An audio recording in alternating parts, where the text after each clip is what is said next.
what the Storm Surge does, since it's a little bit of a different mechanic. If players are being too passive, as Backwood, not passive at all, going for the no-scope Blainer of the year, misses it there. If players are too passive and haven't done damage, or you're eliminated just like that, Strep picks up Backwood. No antibiotics viewed there, but a nice elim and point going over to Strep. Yeah, and this is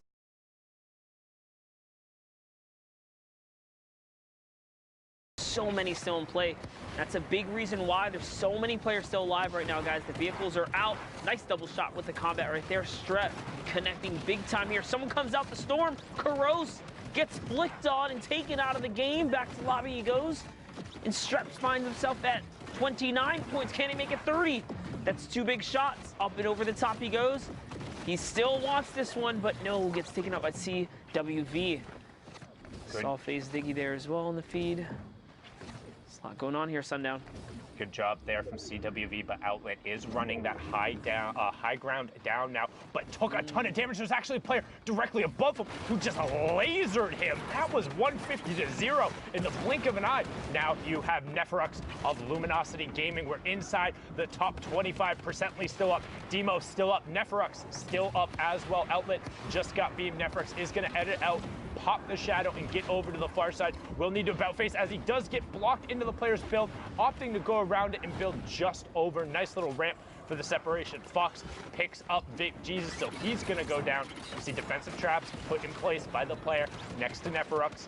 Tech gets K's, and we're getting closer and closer to top 15. Fox is now out. Double edits, and he got it. Demo's in. Oh, he gets both of them.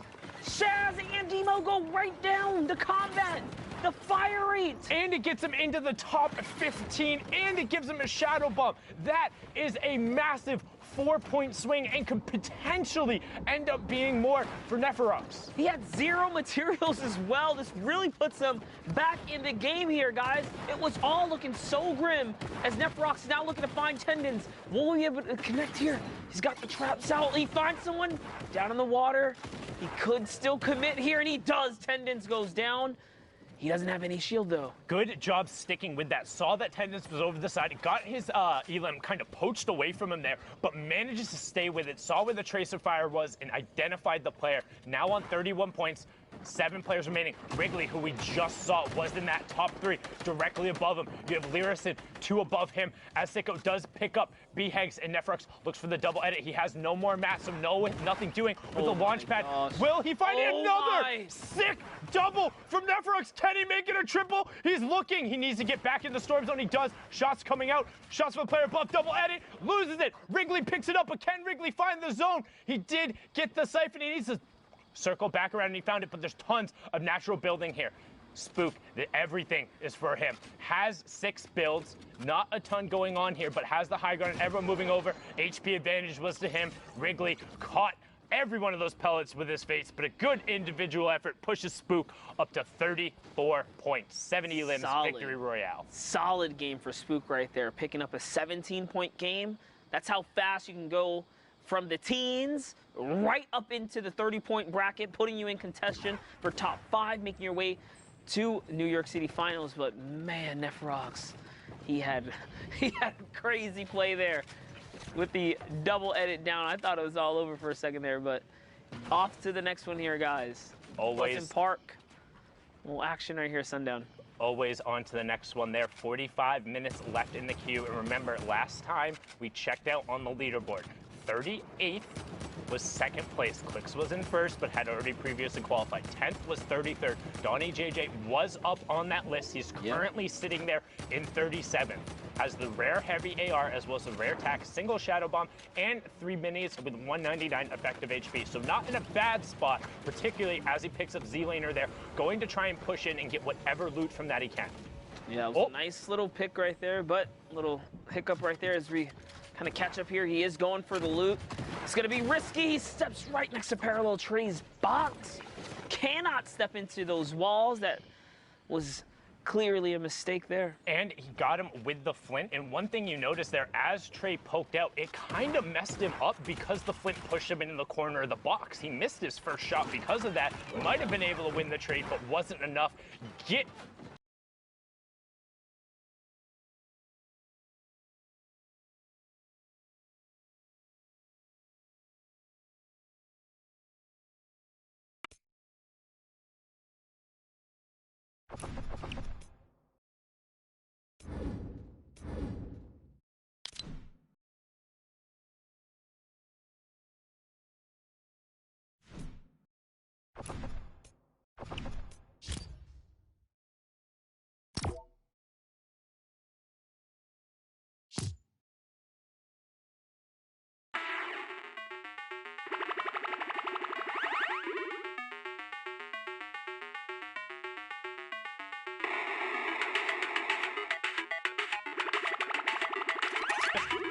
somebody play different? Is somebody a little more hesitant? Is somebody more aggressive? I think they do. I think some players are going to stick to their roots and push through, but that might be the downfall, man. These guys are just going to be waiting for something to pop off to, server collapse, if you want to call it that. This server collapsing is going to be disgusting at Fortnite World Cup. I got faith, man. Because don't forget, those elims still worth the point, man. Yeah, still got to go out there. They'll be able to get it. Clicks pick it up. Trey there, who we saw earlier with a nice flintlock play, but not going to save you from Clicks as he pushes in with that epic combat shotgun. Pops his last shadow bomb and is going to get moving over. He's got so much material. He's playing for higher elevation right here. But with this many players alive, no layer is safe, especially not the lowest. In comes the drum gun pressure right there. Does see a player. And the campfire decides, hey, he's still got shield. Focuses on the next person. This is the problem with having a drum gun. Notice that was a little sloppy. Players are so exposed. And also that first bloom shot, man, that was rough. He literally had the guy painted, and it was just like one of the scenes out of the cartoons. We hit everything but him, and right there, Shababan. Clicks hits everything, including you. Trap shotgun right there. You have Exulting just below Clicks. The controller player duo of Excels trying to put some pressure on him, but just going to disengage. Grandma just below him. We've seen him on the leaderboards time and time again. Symphony also in his own box, but Bizzle is going to smell him out there and send him back to the lobby. Well done from the week 1 qualifier and the Ghost General, the highest earning Fortnite player in competitive history right now, is trying to make his mark on this lobby, sitting at 30 points, already qualified 2 boogies, heavy sniper, and the legendary combat. Yep, and this is exactly where he likes to be, that end game. A little more placement threshold being broken into right there. Nice little edit, catches a clean elim on Nicole, who had the storm pressure. You notice that did crumble just a bit there. And he's into the top 15 as well. Right, the player right on the side is looking for it. Slem was actually the one to pick that up. So Bizzle going to continue going forward. And this is where he loves to fight. I know Bala has been a big talk about it, but how good the Ghost guys are at tunneling and fighting from their tunnel, whether it's Sean or Bizzle or Demo or Snood, every single one of them can fight from these angles, and Bizzle trying to do it. No. But the ramp in his face, Boogie Bobs, Disco out in the open. Leo being the benefactor of that one.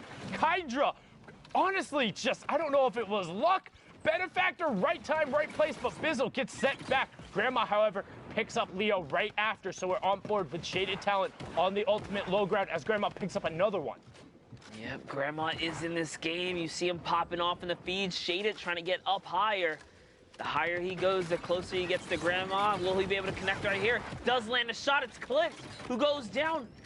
Beautiful trap, too. You put it on the ceiling. It's undodgeable, essentially. And that was how he caught Clicks off guard right there. Shaded Talent, now one step closer to high ground. He's going to step out into the storm and sacrifice just a bit more to get nice and secure set up in the top here.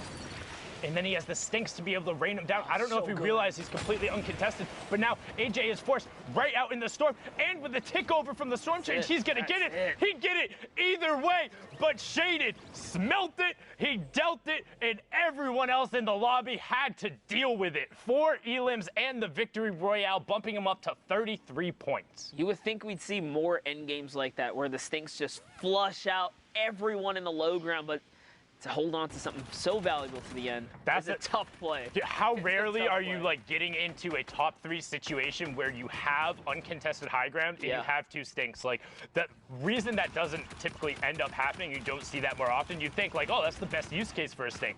Yes, if you get into that situation. You got to make it there. And